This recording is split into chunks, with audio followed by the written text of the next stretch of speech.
उसके अंदर वर्षों की दबी हुई वासना एकदम खड़ी हो गई।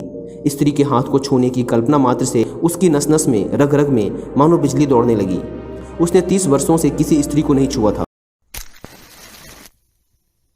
दो बौद्ध भिक्षुक, जिसमें कि एक कुछ बूढ़ा था व दूसरा जवान, दोनों गांव से भिक्षा मांगकर शाम के समय अपने आश्रम में वापस लौट रहे थे। आश्रम से कुछ पहले ही पहाड़ी में से एक नदी बहती थी। शाम का समय था। एक जवान स्त्री उस नदी के किनारे खड़ी थी। उसे भी नदी पार करना था, लेकिन वो डर रही थी क्योंकि वो नदी की गहराई से अनजान थी। बूढ़ा भिक्षुक आगे आगे चल रहा था। वह उस युवा लड़की को देखकर यह समझ गया कि उसे नदी पार करने के लिए किसी के सहारे की जरूरत है।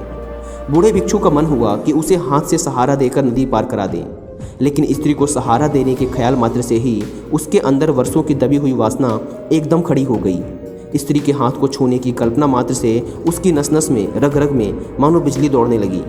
उसने 30 वर्षों से किसी स्त्री को नहीं छुआ था और अभी छूने के ख्याल मात्र से ही सारे प्राण कांपने लगे। एक तरह के बुखार ने उसके सारे व्यक्तित्व को घेर लिया है। उसने एक गहरी सांस ली। वो अपने मन को समझाया, ये कैसी गंदी बात सोच ली, कैसी पाप की बात सोच ली। मुझे क्या मतलब, कोई नदी पार हो या ना हो, उसके लिए मैं अपना जीवन, अपनी साधना क्यों बिगाड़ूं? इतनी कीमती साधना, 30 वर्षों की साधना इस लड़की पे लगा दूं? हरगिज़ नहीं। यह कहकर उसने अपनी आंखें बंद कर ली, लेकिन वो जवान स्त्री तो आंख बंद करने पर भी दिखाई दे रही थी, या ये कहो कि और भी ज़्यादा आकर्षक दिखाई देने लगी, क्योंकि अब मन जाग गया था। सोई हुई वासना जाग गई थी। आंख बंद किए हुए ही वो लड़की के बगल से होता हुआ नदी में उतर गया। अब ये बात आपको पता ही होगी कि जिस चीज़ से आंखें बंद कर ली जाएं, वो असलियत में उतनी सुंदर कभी नहीं होगी जितनी आंख बंद करने या उससे ज़बरदस्ती मुंह फेरने पर वो लगने लगती है। उसने आंख बंद की और वो स्त्री उसके लिए अप्सरा हो गई। दरअसल सारी अप्सराएं ऐसे ही पैदा होती हैं, बंद आँखों से। दुनिया में सिर्फ स्त्रियां हैं, लेकिन आंख बंद करने व ज़बरदस्ती खुद को स्त्रियों से दूर करने की कोशिश में वो हमें अप्सराएं लगने लगती हैं। आंख बंद करते ही सपना शुरू हो जाता है। क्योंकि उस भिक्षुक ने ज़बरदस्ती अपनी आंखें बंद कर ली थी, इसलिए अब मन में वो उस स्त्री को ही देख रहा था। उसके मन में एक सपना शुरू हो गया था। वो स्त्री उसे आकर्षित कर रही थी। उसका मन कहता है कि ये तो गलत बात है कि किसी मुसीबत में फंसी स्त्री की सहायता न करो, लेकिन तुरंत ही उसका दूसरा मन कहता है कि ये सब बेईमानी है, अपने को धोखा देने के तरीके खोज रहे हो। ये सहायता नहीं, बल्कि तुम उसे छूना चाहते हो। साधुओं के लिए स्त्रियां केवल एक समस्या हैं। नदी के घाट पर उस साधु का मन अशांत है और 2 हिस्सों में बढ़ जाता है। एक हिस्सा उसे उस लड़की की तरफ आकर्षित करता है, जबकि तुरंत ही उसका दूसरा हिस्सा उसे उस लड़की से दूर जाने की सलाह देता है। उस बेचारी लड़की को, जो कि वहाँ पर खड़ी है, उसे कुछ नहीं पता कि उसकी वजह से उस साधु के मन में क्या द्वंद्व उत्पन्न हो गया है, क्या भेदभाव चल रहा है उसके दिमाग में। वो तो बस वहाँ खड़ी है किसी के इंतजार में, जो कि उसे सहायता देकर नदी पार करा दे। वीडियो को लाइक करके कमेंट में नमो बुद्धाय जरूर लिखें। इसी उधेड़-बुन व अशांत दिमाग के साथ वो नदी पार करता है, लेकिन उसे याद आता है कि उसका साथी तो पीछे रह गया। कहीं उस जवान औरत पर दया खाकर उसे नदी पार कराने के चक्कर में उसे छूने की भूल ना कर दे, इसलिए उससे पहले ही उसे सचेत कर देता हूँ। यह सोचकर वो पीछे मुड़ता है, लेकिन वो देखता है कि भूल हो चुकी है। वो जवान भिक्षुक उस औरत को कंधे पर लिए नदी पार करा रहा था। यह देखकर उस बूढ़े साधु के अंदर आग लग गई। ना जाने कैसा कैसा मन होने लगा। कई बार उसके दिमाग में आया कि कितना अच्छा होता यदि मैं ही उसे नदी पार करा देता, लेकिन अगले ही पल उसने खुद के मन को डांटा।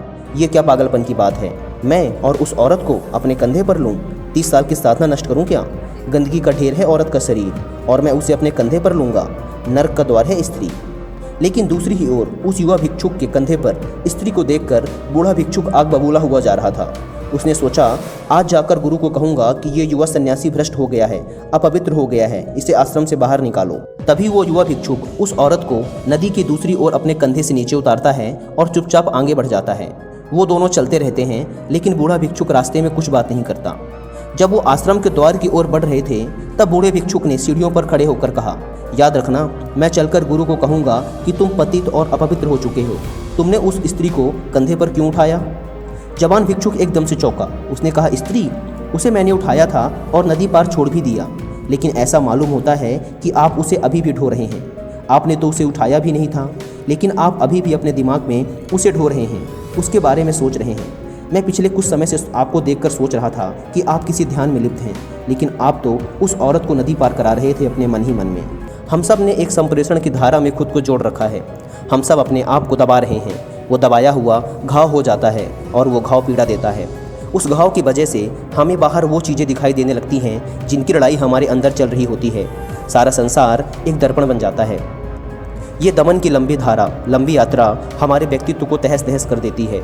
इसने जीवन के स्रोतों को विष से भर दिया है। जीवन के सारे सूत्र विकृत और कुरूप हो गए हैं।